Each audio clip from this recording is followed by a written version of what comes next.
नमस्कार। हिमाचल अभी अभी .com का रेडियो बुलेटिन सुन रहे हैं आप। मैं हूं आपके साथ नेहा गुप्ता। शाम के इस बुलेटिन में हम बात करेंगे प्रदेश भर की अहम घटनाओं के बारे में, लेकिन सबसे पहले नजर डालेंगे सुर्खियों पर।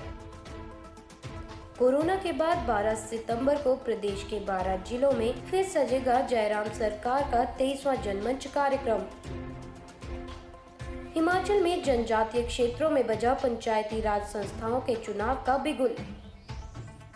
शिक्षा मंत्री बोले 4 सितंबर को कैबिनेट बैठक में होगा स्कूल खोलने का फैसला।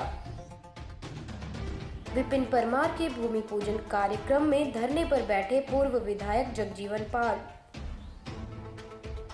मंत्री महेंद्र सिंह की अधिकारियों को हिदायत, बैठकों से गैर हाजिर न रहे कोई अधिकारी। मुकेश के खुले पत्र पर बोले मंत्री वीरेंद्र कंवर, राजनीतिक ड्रामा करते हैं नेता प्रतिपक्ष। याद रखें कि कोरोना का खतरा अभी टला नहीं है। हमारा आप सभी से आग्रह है कि एहतियात बरतें और सुरक्षा के 3 उपायों का पालन करें। मास्क पहनें, सोशल डिस्टेंसिंग का पालन करें और समय समय पर अपने हाथ साबुन और पानी से धोते रहें। देश भर में कोविड टीकाकरण अभियान चलाया जा रहा है। अपनी बारी आने पर कोरोना का टीका अवश्य लगवाएं। अब समाचार विस्तार से। आपके स्वास्थ्य का प्रहरी श्री बालाजी हॉस्पिटल कांगड़ा हिमाचल।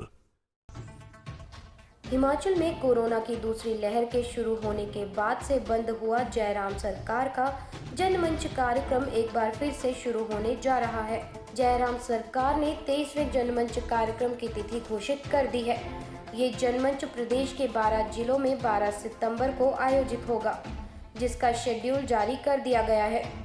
शेड्यूल के अनुसार जल शक्ति मंत्री महेंद्र सिंह ठाकुर कुल्लू के आनी, शहरी विकास मंत्री सुरेश भारद्वाज शिमला के जुब्बल कोटखाई, सामाजिक न्याय अधिकारिता मंत्री सरवीन चौधरी मंडी के करसोग, तकनीकी शिक्षा मंत्री रामलाल मार्कंडेय लाहौल स्पीति के काजा, पंचायती राज मंत्री वीरेंद्र कंवर हमीरपुर के नादौन, उद्योग मंत्री विक्रम सिंह ठाकुर सोलन के दून, शिक्षा मंत्री गोविंद सिंह ठाकुर बिलासपुर के झंडूता में, स्वास्थ्य मंत्री राजीव सैजल सिरमौर के पच्छाद, ऊर्जा मंत्री सुखराम चौधरी ऊना के गगरेट, वन मंत्री राकेश पठानिया कांगड़ा के जयसिंहपुर, खाद्य आपूर्ति मंत्री राजेंद्र गर्ग किन्नौर के निचार में लोगों की समस्याएं निपटाएंगे।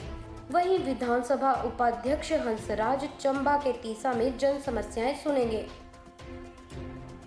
हिमाचल राज्य निर्वाचन आयोग ने पंचायत चुनाव के मद्देनजर तारीख की घोषणा कर दी है। लाहौल स्पीति के काजा, उदयपुर, केलोंग और चंबा के पांगी की पंचायतों के लिए चुनाव 2 चरणों में संपन्न होंगे।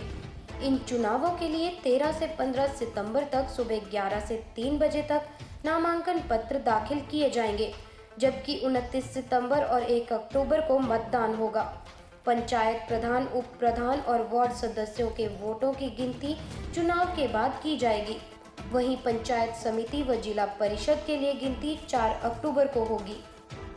हिमाचल में नई शिक्षा नीति टास्क फोर्स का गठन किया गया है। हर जिला में टास्क फोर्स की बैठक होगी। इसकी शुरुआत मंगलवार को धर्मशाला में हुई, जिसकी अध्यक्षता शिक्षा मंत्री गोविंद ठाकुर ने की है। इस अवसर पर उन्होंने कहा कि अन्य जिलों में भी टास्क फोर्स की बैठकें होंगी और प्रदेश में बिल्कुल सही तरीके से इस नीति को लागू किया जाएगा। इस अवसर पर शिक्षा मंत्री ने कहा कि 4 सितंबर को कैबिनेट बैठक का आयोजन किया जाएगा, जिसमें स्कूलों को खोलने पर निर्णय लिया जाएगा। इसके अलावा सितंबर माह के अंत तक पाठ्यक्रम कटौती का प्रारूप लागू कर दिया जाएगा।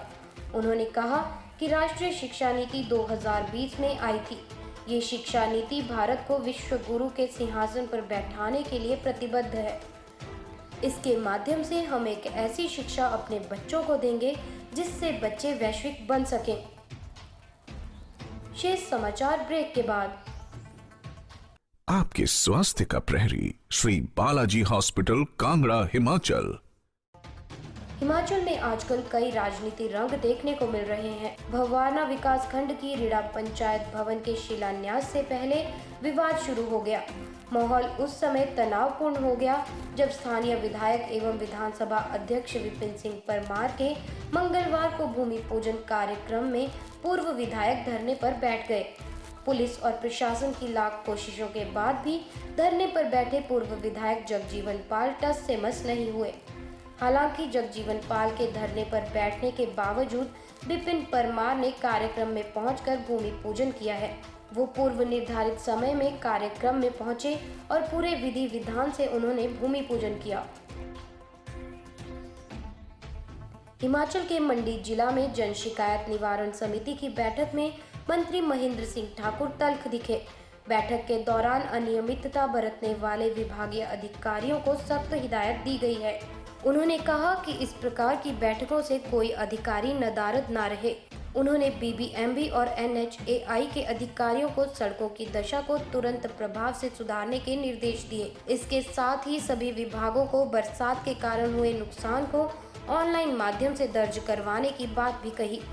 उन्होंने मंडी जिला के सभी विभागों के अधिकारियों को सरकार द्वारा शुरू की गई योजनाओं को मार्च 2022 तक पूरा करने के निर्देश दिए। महेंद्र सिंह ठाकुर ने कहा कि केंद्र और प्रदेश की मौजूदा सरकार सशक्त है, जिसके चलते विकास कार्यों में तेजी आई है। कृषि मंत्री वीरेंद्र कंवर ने नेता प्रतिपक्ष मुकेश अग्निहोत्री पर हमला बोला है। वीरेंद्र कंवर ने कांग्रेस नेता के खुले पत्र पर तंज कसा है। उन्होंने कहा कि मुकेश अग्निहोत्री हर दिन पॉलिटिकल ड्रामा करते रहते हैं। वे राजनीतिक रोटियां सेकने का प्रयास कर रहे हैं। नेता प्रतिपक्ष मुकेश अग्निहोत्री को खुद उनकी पार्टी के अन्य नेता भी गंभीरता से नहीं लेते। वीरेंद्र कंवर ने कहा कि पेट्रोल पदार्थों की कीमतें अंतर्राष्ट्रीय बाजार के साथ जुड़ी हैं। खुद कांग्रेस के कार्यकाल में भी यही होता आया है, लेकिन अब जब ये बीजेपी के शासन काल में हो रहा है तो नेता प्रतिपक्ष इसे मुद्दा बनाने में जुट गए हैं। कृषि मंत्री ने माना कि महंगाई कहीं ना कहीं एक मुद्दा हो सकता है, लेकिन महंगाई इतना भी बड़ा मुद्दा नहीं है जितना मुकेश अग्निहोत्री इसे दर्शाने का प्रयास कर रहे हैं। उन्होंने कहा कि मुकेश अग्निहोत्री यूपीए सरकार के कार्यकाल को भी एक नज़र देख ले, जब महंगाई चरम पर जा पहुंची थी। उन्होंने कहा कि यूपीए सरकार के समय प्याज और आलू के दाम ही 150 रुपए प्रति किलो की दर पर जा पहुंचे थे। वीरेंद्र कंवर ने कहा कि कांग्रेस कोई भी ड्रामा कर ले, लेकिन उनका कोई भी ड्रामा उन्हें सत्ता की तरफ नहीं ले जा सकता है। इस बुलेटिन में बस इतना ही। कल फिर मुलाकात होगी। नमस्कार।